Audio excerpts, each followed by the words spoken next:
Анонимдүү алкоголиктердин күнүмдүк ойлонуулары. 3 айынын 2. Биринчи пайдубал. Балким биз руханий ойгонуудан күткөнүбүз бул болгону гана сергектиктир. Жок, сергектик бул башталышы гана. Анонимдүү алкоголиктердин программасын колдонуу бул үй курууга окшош.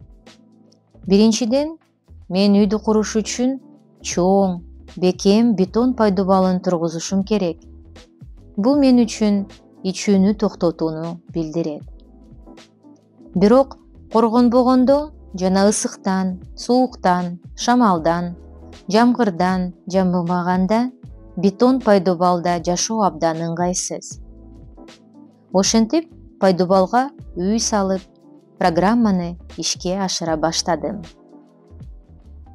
Бул биринчи үй шакылдак болду. Анткени мындай жумушка менин шыгым жок болчу. Бирок убакыттын өтүшү менен мен программанын алкагында иштеп жүрүп, жакшыраак корууну үйрөндүм. Канчалык көп иштеген сайын мен азыр жашап жаткан жайлуу жана бактылуу үйдү ошончолук ийгиликтүү куруп жаттым.